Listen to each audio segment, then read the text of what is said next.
sé yo la fonte que emana y corre, aunque es de noche, aunque es de noche.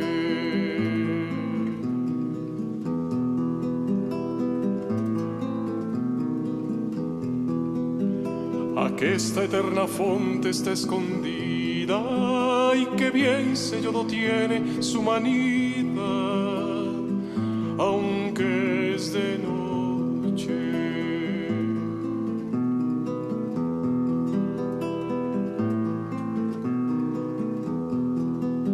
Su origen no le sé, pues no le tiene, mas sé que todo origen de ella viene, aunque es de noche, aunque es de noche.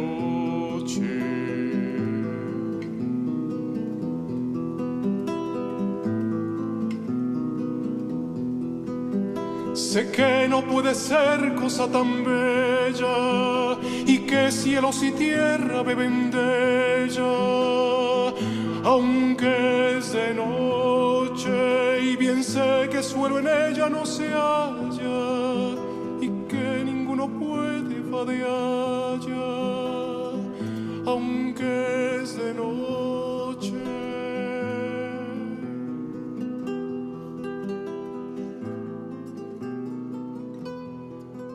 Su claridad nunca es oscurecida y sé que toda luz de ella es venida, aunque es de noche. Buenas, queridos teófilos, sean todos bienvenidos a esta su escuela de espiritualidad y Biblia, la FOM. Antes de iniciar nuestro encuentro, pues quisiera pedirles perdón, disculpas por todo lo que se presentó este sábado. Tuvimos un problema a nivel de redes sociales, creo que eso está a nivel de todo el país. Pero bueno, vamos para corregir este impasse. He querido pues grabar esa lección que tuvimos el sábado. ¿Para qué? Para que podamos tener una continuidad de ese estudio y podamos hacer una lectura reposada del tema que vimos el sábado pasado. De tal forma que por eso estoy grabando esta lección. Esta lección.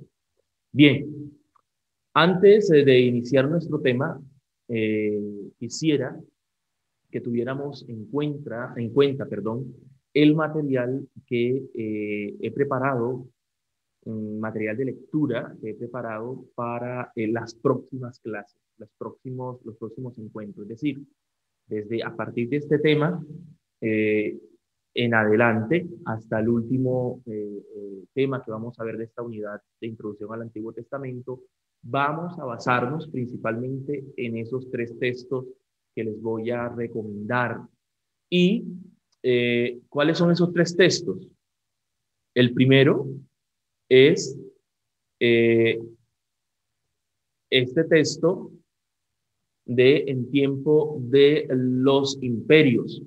Ese texto es de un biblista francés y me interesaría, obviamente, pueden leer si quieren todo el documento después cuando tengan más tiempo, pero me interesaría que para este momento que tenemos de lección en nuestro encuentro de espiritualidad y Biblia a la Fonte, me interesaría que estuviéramos, o mejor, que leyéramos las siguientes páginas, de la página 58 a la 63 de este documento, en tiempos de los imperios.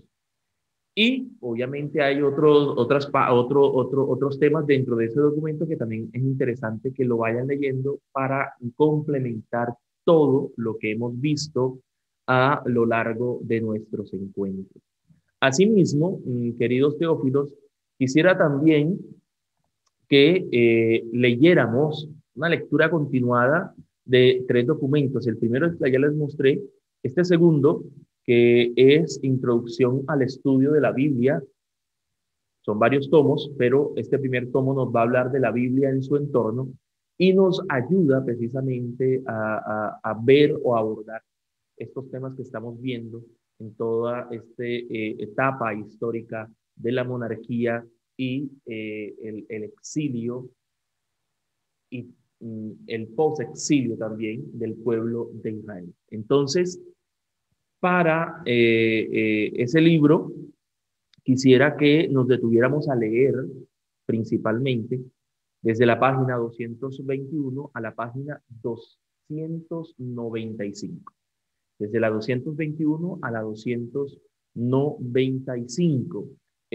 Obviamente, como les dije, ese es un libro, hay otros temas que también, cuando tengan tiempo, los pueden leer, que les va a servir para complementar la lectura o el contenido que hemos compartido aquí en nuestro encuentro de Biblia y Espiritualidad.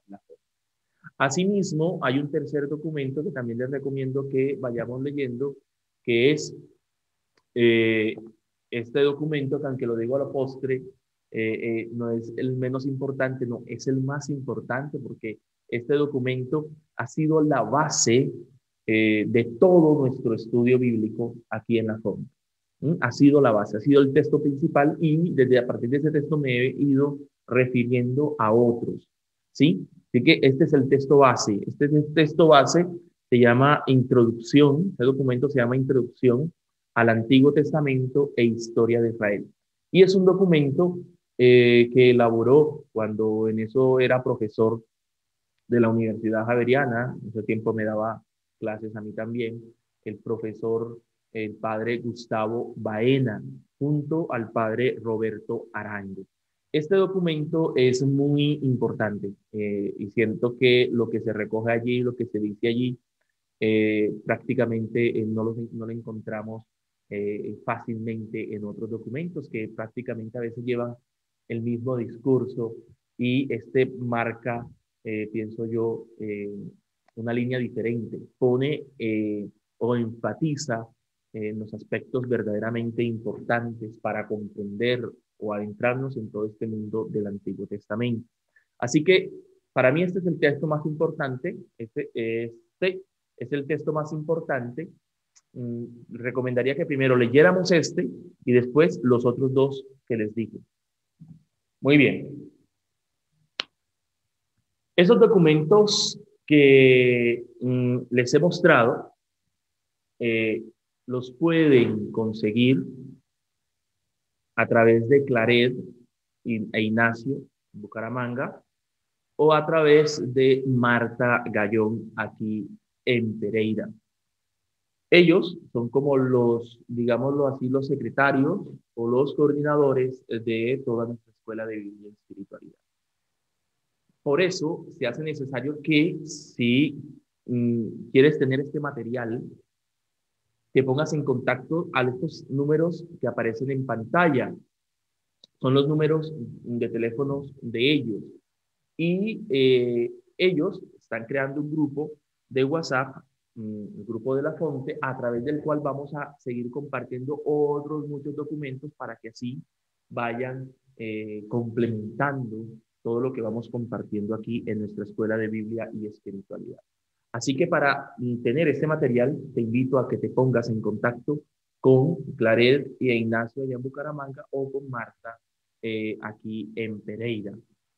Bien, queridos teófilos, no siendo más, los invito entonces a que nos dispongamos a vivir el encuentro de hoy. Y por eso, como estamos también ya próximos a la fiesta, a la solemnidad de Santa Teresa de Jesús, nuestra Santa Madre, aquí para nosotros los carmelitas descalzos, he querido que oremos a través de un canto que se inspira precisamente en sus escritos. Así que te invito a que cierres tus ojos, dispongas tu corazón, y a través de este canto pidamos al Señor que nos ilumine con la luz, con la presencia de su Santo Espíritu.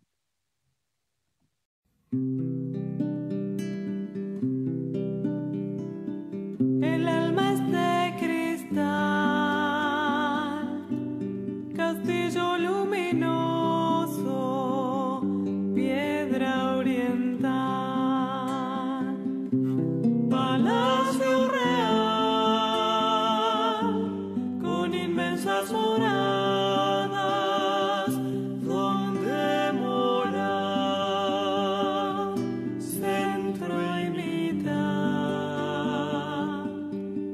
en medio del alma, la principal. En ella pasan las cosas más secretas de Dios y el alma.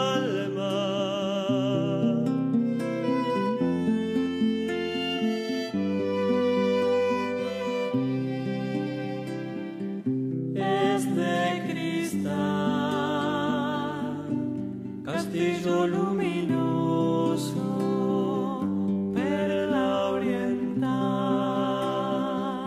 siempre obligada. La oración es la puerta de las moradas.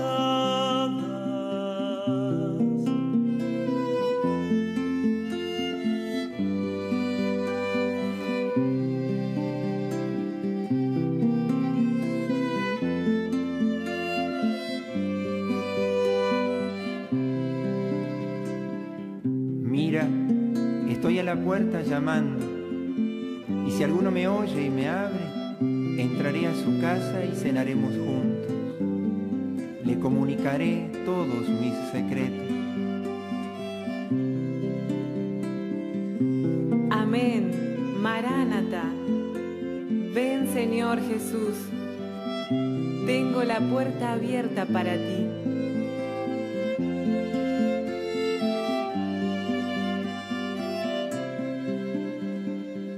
El alma es de cristal, castillo luminoso, piedra oriental, palacio real, con inmensas moradas, donde morar, centro y mitad. Está en medio del alma, la principal. En ella habita el Rey que da las cosas, vida infinita.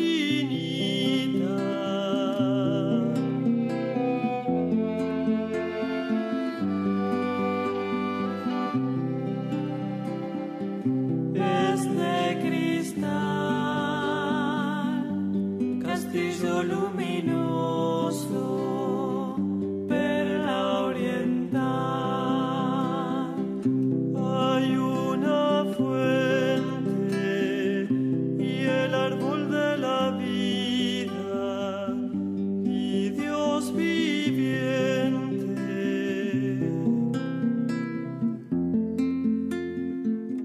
Vi bajar del cielo, de junto a Dios, a la ciudad santa, la nueva Jerusalén, ataviada como una novia que se adorna para su esposo, Jesucristo. Esta es la morada de Dios con los hombres.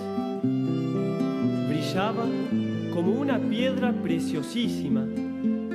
Parecía más que claro, como un cristal. Y las calles de la ciudad eran de oro puro, como vidrio transparente. Y toda la ciudad es de cristal, castillo luminoso, perla oriental.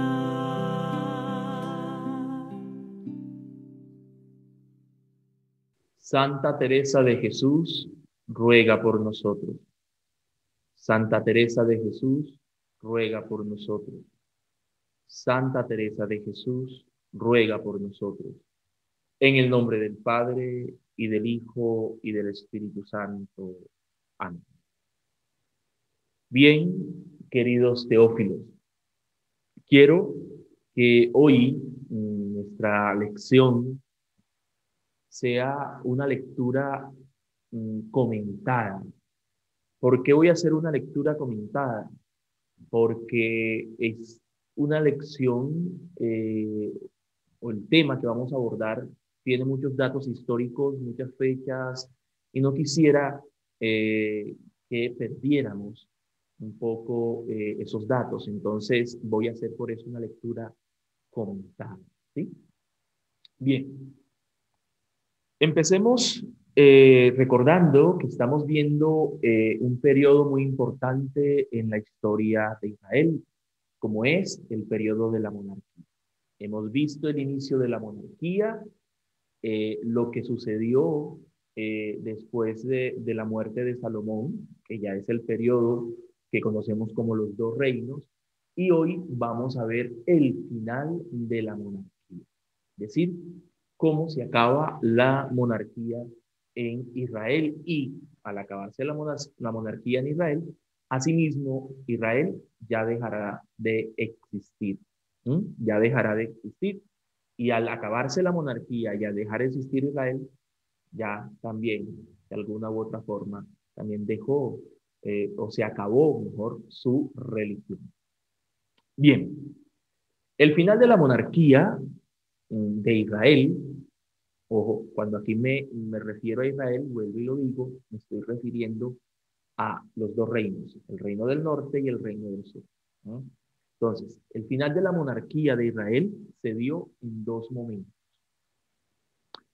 En el primer momento se da la caída del reino del norte por cuenta del imperio asirio. Esta caída por cuenta del imperio asirio se da en el año, alrededor del año 725 antes de Cristo. Y en un segundo momento, el fin de la monarquía de Israel se dio definitivamente con la destrucción del reino del sur a manos del imperio babilónico. Esto ocurrió alrededor del año 587 antes de Cristo, con la segunda deportación a Babilonia. Entonces, el fin de la monarquía se da en esos dos momentos. En un primer momento, cae el reino del norte, es invadido por el imperio asirio. Esto en el año 725. Y en un segundo momento, con la destrucción del reino del sur a manos del imperio de Babilonia. Esto ocurrió en el 587 antes de Cristo. Y con esta destrucción del reino del sur se da una segunda deportación hacia Babilonia, porque fueron 3 deportaciones que se dieron a Babilonia. ¿Cuándo se acabó la monarquía? En la segunda deportación. Muy bien. ¿Qué pasó? Con la caída del reino del norte, muchos campesinos creyentes se fugaron al reino del sur.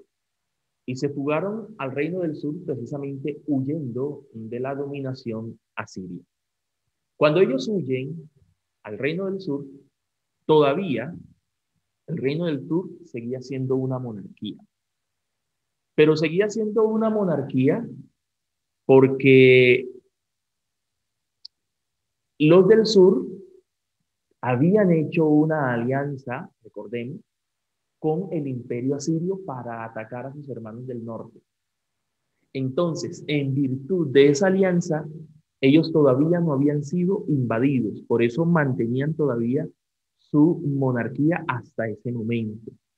Entonces, los que se escaparon, que fueron unos campesinos, llegaron al reino del sur, y al llegar al reino del sur se van a instalar en la periferia, es decir, también en medio de los campesinos del reino del sur. Estos campesinos que se escaparon y que venían provenientes del reino del norte, al escaparse, también trajeron consigo sus tradiciones. Y estas tradiciones que ellos transportaron, y que eran las tradiciones del reino del norte, eran prácticamente las tradiciones sinaíticas, es decir, Moisés, Oreb, todo eso, y las tradiciones de algunos profetas como Elías, Eliseo, Amós y Oseas. Estas tradiciones ellos las traen consigo y las vayan a llevar al reino del sur. Bien, esta caída del reino del norte trajo algunas consecuencias sobre el reino del sur.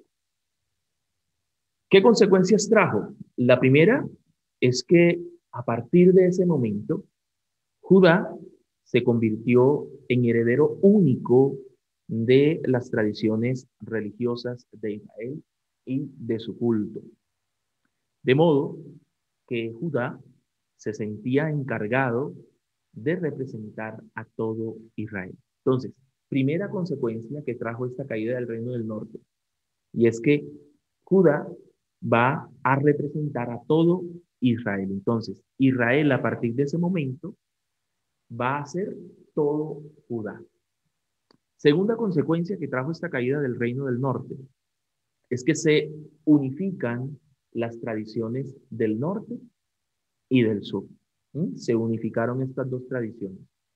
Y tercera consecuencia que trajo todo esto es que también, a raíz de que se unificaron todas estas tradiciones, se empezó a crear o a formar en el reino del norte un movimiento popular de justicia y derecho. Movimiento popular de justicia y derecho que lleva por nombre el movimiento deuteronomista. Este movimiento deuteronomista es precisamente eso, un movimiento de justicia y derecho. Y este movimiento de justicia y derecho, que es el movimiento deuteronomista, tiene como inspiración el movimiento profético, del cual ya habíamos hablado en la clase anterior, un movimiento representado en las figuras de algunos profetas como Amós y Oseas. El movimiento deuteronomista llegó a influir en la corte del reino del sur, a tal punto que el rey Ezequías, quien en un principio era un rey que al continuar la misma política de su padre, entonces estaba en alianza con el imperio asirio, después de un momento, después de un tiempo, al ser influido por este movimiento deuteronomista, se va a volver anti-asirio. Es decir, ya va a comenzar toda una independencia del imperio asirio. Y entonces, este rey va a llevar a cabo unas reformas a nivel religiosa en favor de la fe yavista, lo cual va a permitir que en el imperio, mejor en el imperio, no, en el reino del sur, perdón, se abra la posibilidad de volver a recuperar la fe en Yahvé, porque recuerden que al haber hecho alianza con el imperio asirio, esta alianza también trajo que poco a poco fueran cambiando su religión. Entonces, al hacer esta reforma con Ezequías, se abre también la posibilidad de recuperar de nuevo la fe en Yahvé. Bien. Las acciones de Ezequías, que aparentemente, que aparte de buscar, la libertad o independencia, desafiaban a Asiria. Y esta acción de Ezequías, de enfrentar a Siria, es lo que lo va a llevar a unirse a otra potencia como Egipto. Esto ocasionó dos cosas. La primera fue que le costó la crítica del profeta Isaías, quien en ese momento lo acompañó en la corte. Y, por otro lado, esta acción de Ezequías generó el empobrecimiento del reino de Judá, pues al no recibir el apoyo de Egipto, no lograron hacer frente al imperio asirio. quien redujo en ese entonces todo el reino del sur, lo redujo solamente a una ciudad, a Jerusalén.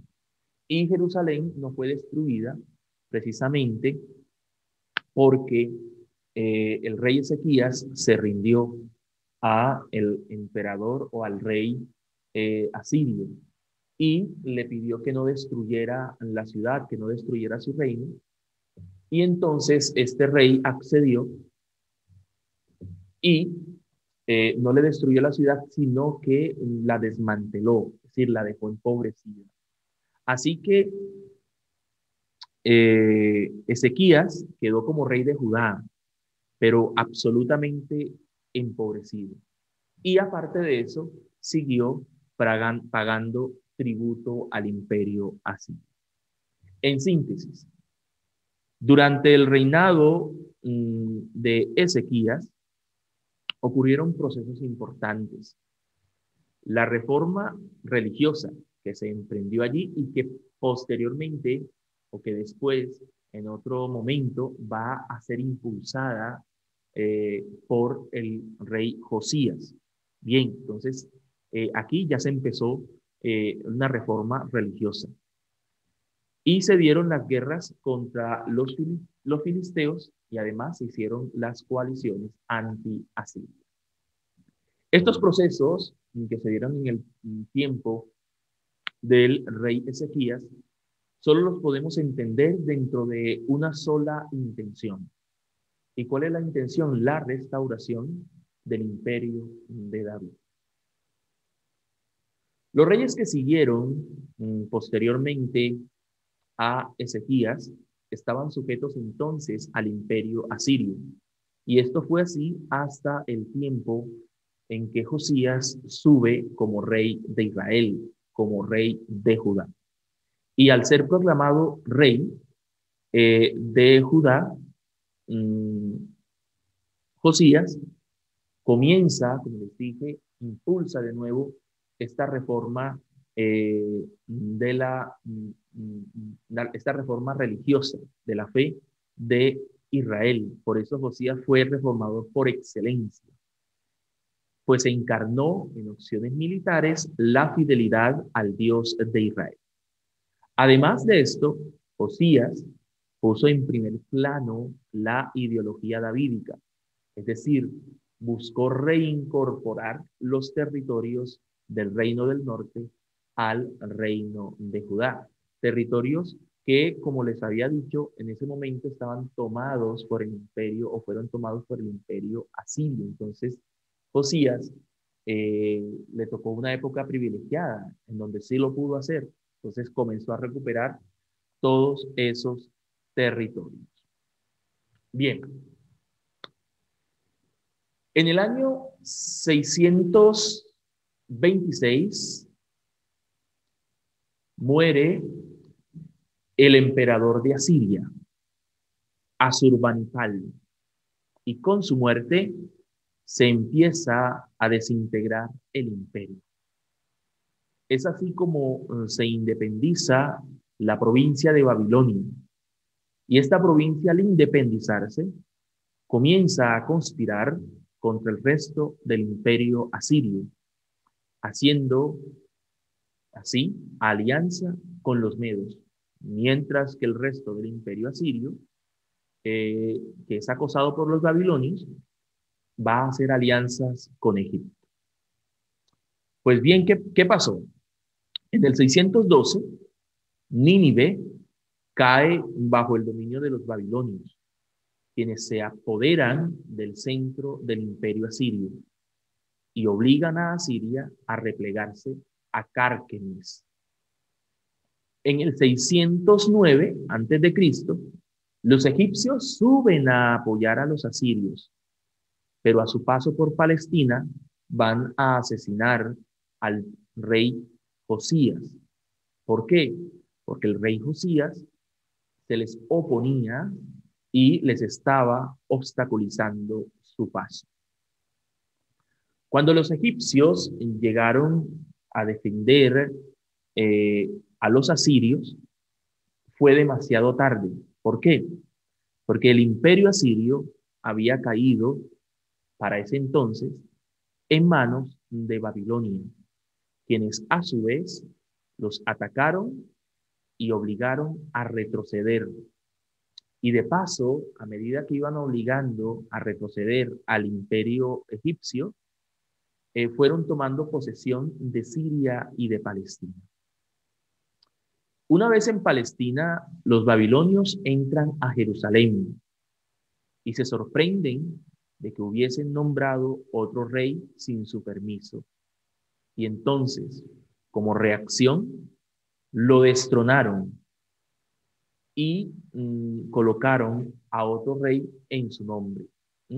Y este otro rey que el imperio babilónico va a colocar allí en Israel o en Judá, en ese entonces, va a ser un rey de la misma familia de David, pero designados por ellos, ¿sí? Este rey se llamó Eliakim, pero ellos, los babilonios, le cambiaron el nombre por Joyaquín, en señal de dominación. En el 605 a.C., Nabucodonosor asciende al trono como emperador y en el 597 a.C. invade Jerusalén, saquea la ciudad y se da por primera vez la deportación a Babilonia. Judá, entonces, queda sometida como vasallo y el rey Nabucodonosor dejó un rey nativo en Judá. Este rey nativo era Matanías, a quien otra vez se le cambia el nombre por Sedecías. Este rey que dejó allí Nabucodonosor tendrá la particularidad de que será el mismo quien años más tarde intentará organizar junto a Egipto una resistencia contra Nabucodonosor. Esto, obviamente, ocasionó que en el año 587 a.C., Nabucodonosor regresara y acabara con lo poco que había quedado en Jerusalén. Entonces va a asesinar a Sedecías y va a hacer una segunda deportación. Y en su lugar va a dejar a un gobernador, Godolías. Y a partir de este momento se acabó definitivamente la monarquía y la religión de Israel. Bien, este año 587, como pueden ver, es un año muy importante dentro de la historia de Israel. Después de esta deportación, va a haber un antes y un después en la historia de Israel. Bien, en el año 585, los israelitas asesinan a Godolías, es decir, el gobernador que había dejado allí en su lugar Nabucodonosor. El rey de Babilonia, Nabucodonosor, reacciona ante esta acción de los israelitas y entonces envía a otro general a Jerusalén, el cual va a hacer una tercera deportación. Y entonces, en ese momento, muchos israelitas, entre los cuales se encontraba el profeta Jeremías, van a huir a Egipto. Y van a huir a Egipto por temor precisamente a los babilonios. ¿De qué? De que en medio de otra revuelta ellos pudieran morir a manos de los babilonios. Entonces van a huir y se van a refugiar en Egipto. En síntesis, con el final de la monarquía, los israelitas quedaron divididos en tres grupos. El grupo de Babilonia, que fue el grupo que se llevaron en la primera y segunda deportación. El grupo de Egipto, que es el grupo que va a huir en la tercera deportación. Y el grupo de Palestina, que es el grupo mayoritario y es el que se va a quedar allí en este territorio. Bien, el grupo que estaba en Babilonia era el grupo que estaba compuesto por la alta clase social de Israel. Es decir, las cortes, los jefes militares, los sacerdotes y los terratenientes que con el pasar del tiempo en Babilonia se fueron acomodando a esa cultura. Y al acomodarse a esa cultura, este grupo que se encuentra en Babilonia va a crear algunas instituciones que van a ser de gran trascendencia. Van a crear sobre todo tres instituciones.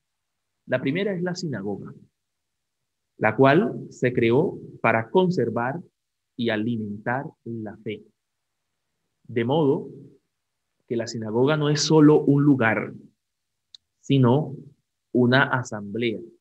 Y esta asamblea es la que ha permitido que el judaísmo se conserve hasta el día de hoy. Segunda institución, el sábado.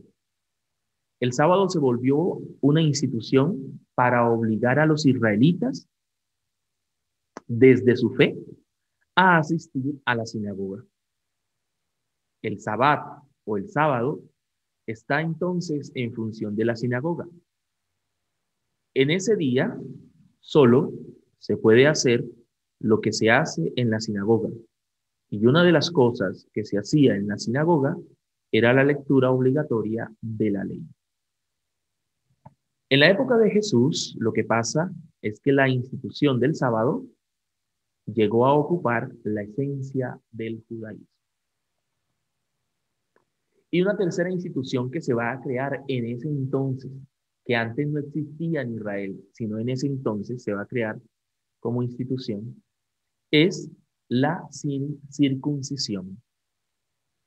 ¿Y qué es la circuncisión? La circuncisión es una marca para distinguir a los judíos del resto de la humanidad. Cuando no había dispersión, esta marca no era necesaria, pero como ahora están dispersados en distintos lugares, entonces se hace necesaria la circuncisión. Bien.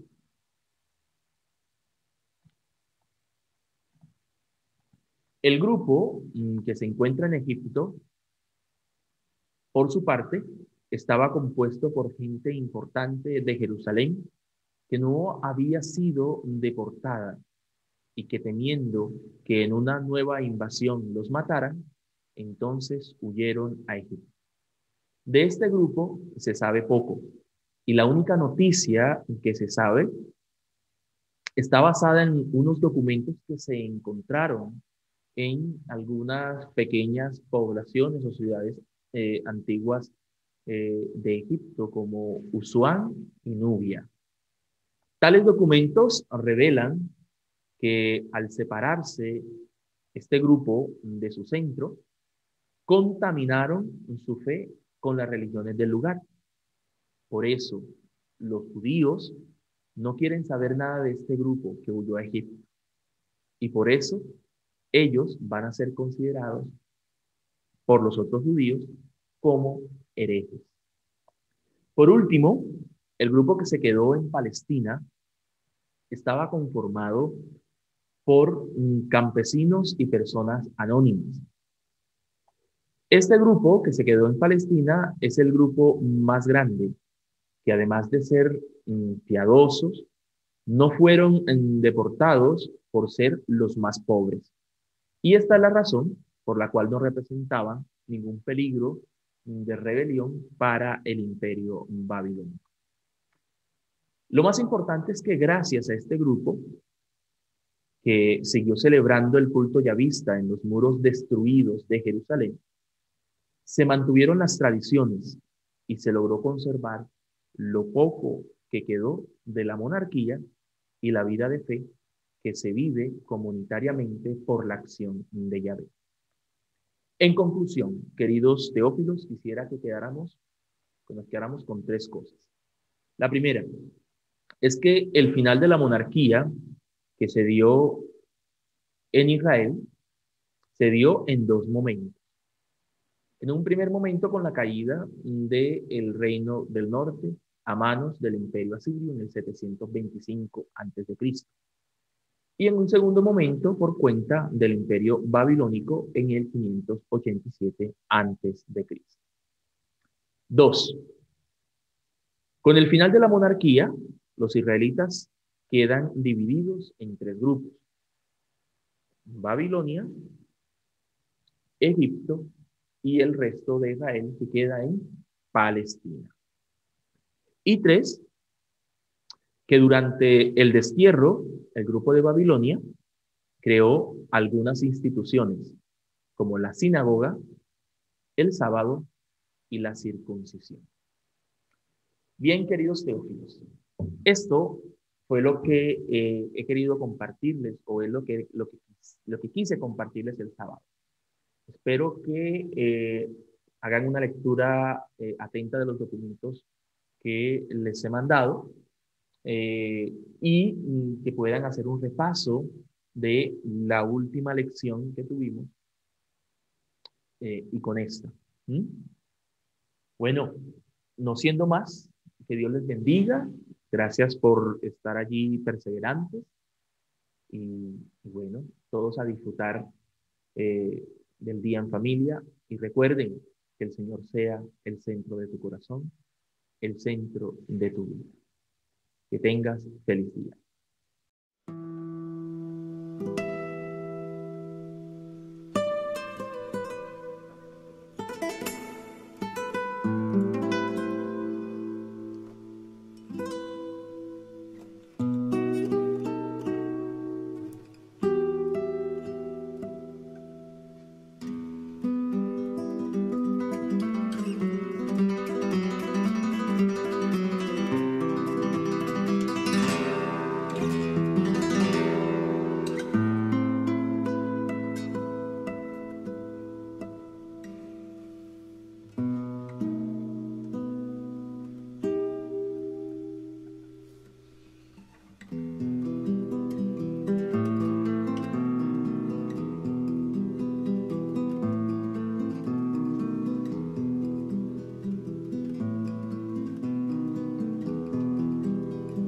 Bien sé yo la fonte que emana y corre, aunque es de noche, aunque es de noche.